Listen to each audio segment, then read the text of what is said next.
or discussion whereby is the same discussions on the conflict. Because you look at like the Meru Kidoka area, if I would take that example, we're talking of an area that is well fenced. The Imenti forest is fenced, Mount Kenya forest is fenced, but there are these opening areas which we call the access roads to the forest for people to collect firewood. But you find in most cases those fences are not maintained. Now a kilometer of a fence is about 1 million shillings, and this money is actually Kenyans and even those people are surrounding that area are never asked to contribute money. But there is this laxity, what I call the ignorance, that the government will maybe make this wall or this wire, and so the animals, and remember elephants are highly adaptable animals. I've studied elephants for 20 years. They have very nice memory and they know why they are doing this.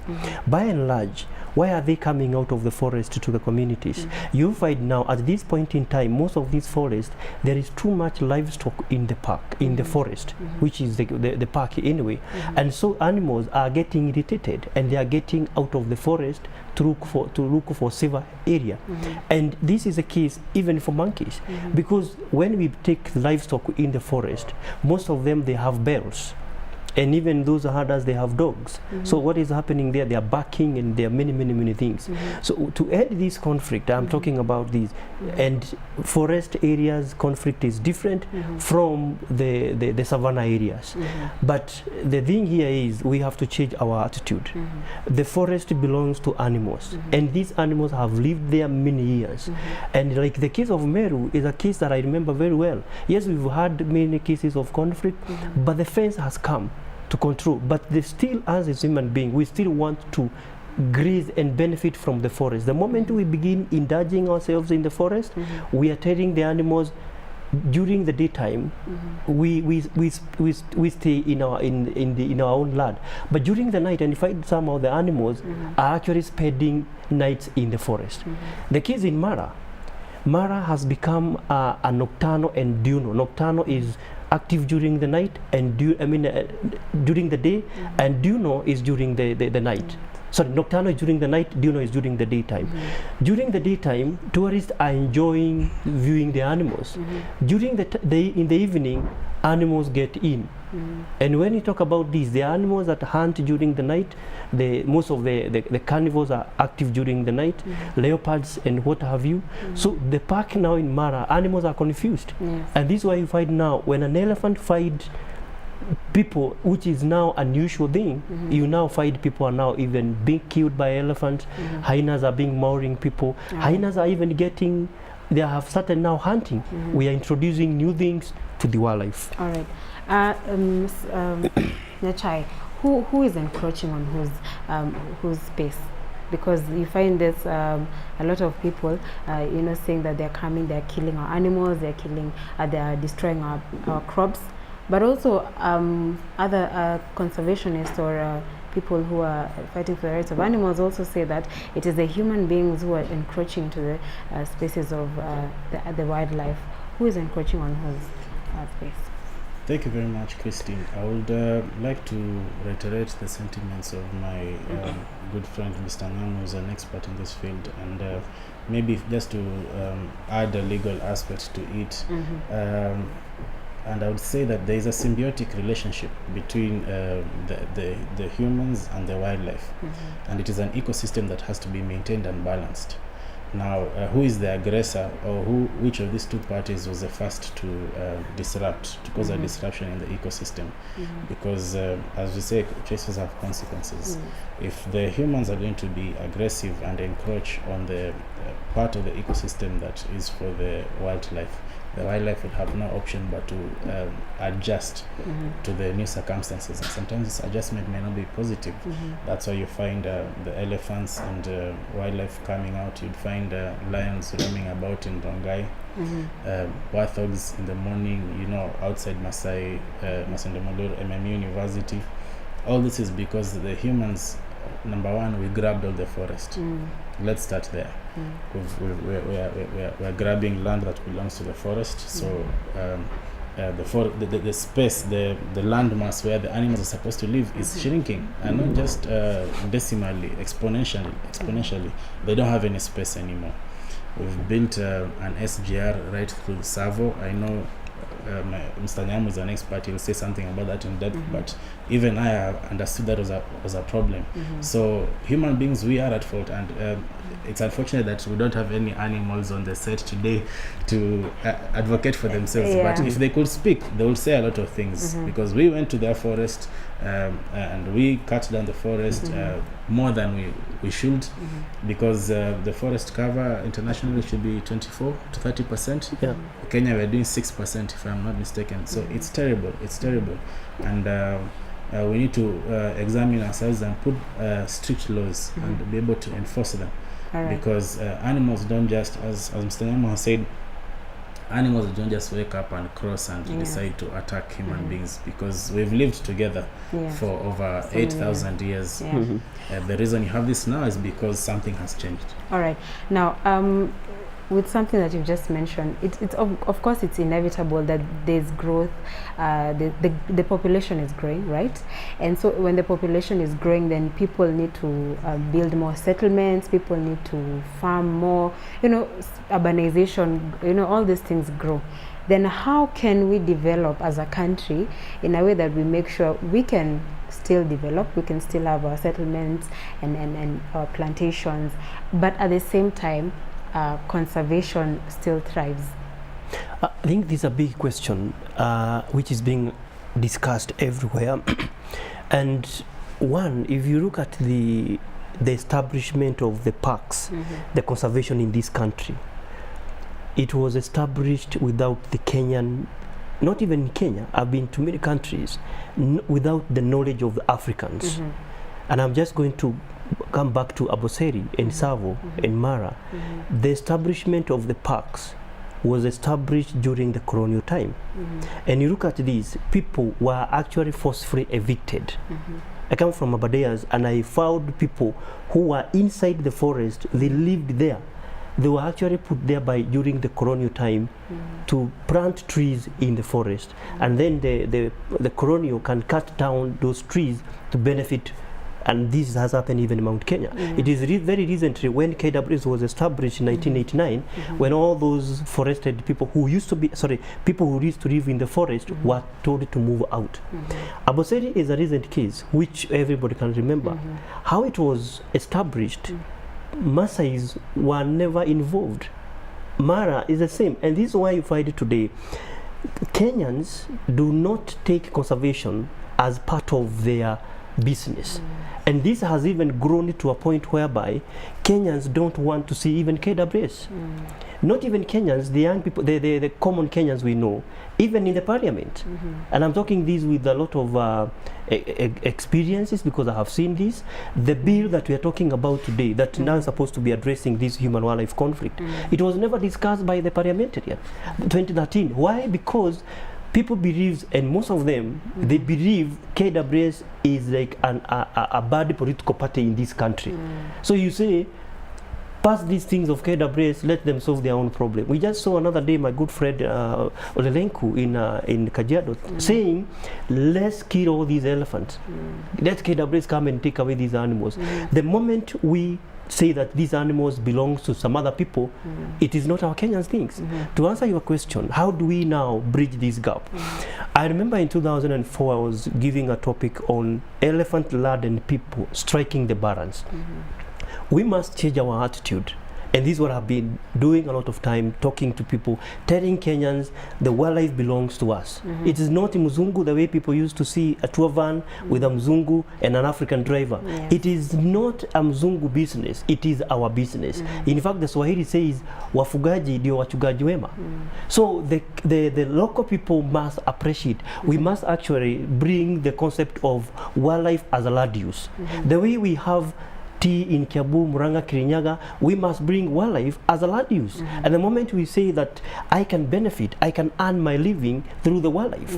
But this has to be, and the young people, we must change this narrative. I was in a conference and the young people want to do IT, they want to do those visual communication. They don't want to go to agriculture. They don't want to do tourism. These are not, they say these are not sexy topics. Look at what is Amboseli happening. We've lost the entire ecosystem. When I mean ecosystem, is surrounding Amboseli. People don't want to do other things, but now you see our fathers now are doing agriculture. People are going to buy land in Amboseli, and whenever we change the land use, we are changing the land use from pastoralism to agriculture. And there is a saying that says, if you change the habitat to something else, expect the consequence.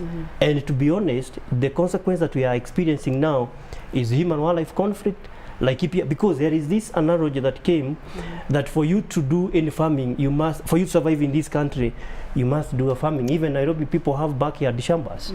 We can survive without doing this. In fact, I heard someone asking, do we really have to, is farming the only way that we can, survive as a country? It is not, because there are some areas that are not arable. I counted animals in Ukambani, although there are some areas in Ukambani, so to say, that you cannot do farming. Some areas in Masai Mara, to be honest, are not supposed to do in agriculture. It is tourism and livestock, and those two things work well. The moment we bring farming, conflict comes in. Right. Before I come to you, Nyachai, I just also want to understand, because there was a project called the Team Project in Amboseli, where they were trying to change elephants' behavior. I don't know if that was a means of sorting out this issue of human-wildlife conflict, but can you change the patterns of animals or their behavior so that maybe it doesn't affect it doesn't affect... You can change, like recently, last week we saw KWS translocating about 20 elephants from Mount Kenya, Laikipia, to Tsavo. That is force-free changing the behaviors. Elephants are social birds animal. They live in two social birds. The females live together, we call them the breeding herd. The males live together, we call them the bachelor herds. So the bachelor herd have their own group. The females, the breeding herd, they are managed by a matriarch, the leader of the group. And if you detach those ones, you disorganize the whole group. So what happened with the issue of the team, and it is very, very difficult. Now, Kimana used to be a swamp. So what used to be, elephant used to alternate the swamp, the Amboseli where there is a big swamp, and elephants are good swimmers. So they used to move out of the parks to Kimana where there is a swamp to feed on the sedge, and then they allow the grass to grow in the park. So over time, they go back there. But what has happened is, the Kimana now is, that's where we are getting now tomatoes, the onions are coming from Kimana. So elephant never go there. So forcefully, they have been, their territory, or what you call the habitual movement, has somehow been changed. But when it is changed, and I think he alluded by saying lion in Rugai, when you force animal, remember these are territorial animals. When I mean territorials, they have their territories, they have their areas. That's why you find now we call them marauding or they stray outside. Like now, Team, he has a collar now. You find other animals. Why do we put those collars? That collar is 24-hour surveillance. There is a fixes that comes, the point that comes after every 1 hour to show where is this animal. Because he's an icon, he's an attraction, he's a big bull that can only breed. So if he go out of the boundary, what you call the geofencing, community can kill, or even he can attract the poachers. All right. Nyachai, let me just come to you, and let's just look at maybe the low side of it. A lot of these people who are affected by the human-wildlife conflict would ask questions like, how do I get compensated, and who should I look to or look for to compensate for me, and for how long should you wait before you're compensated in case of death or destruction of property or crops? Thank you, Christine. The issue of environmental law, as Mr. Nyang and I were discussing earlier, is still very fertile in Kenya. Remember, the Environmental and Management and Coordination Act was only passed as recently as 1999. This is something that I had the good fortune of studying during my dissertation. And you do realize that as much as you have the law is influenced by politics of leadership. Yes. As Mr. Nyamo quoted, you heard Olelenko saying, let's go and kill those lions. And as much as I do not agree with him, you would understand the emotive politics that surrounds it, because you have your Morans over there, and these are your voters, and their livestock has been decimated by lions. So to appease the crowd, you give a sensational short-term measure, such as trying to go and kill the lions or kill the buffaloes or whatever it is that has destroyed crops. But the law exists, and there are measures, because the Constitution does give the resident a right to be able to live in a secure environment, which is enshrouded in the Constitution.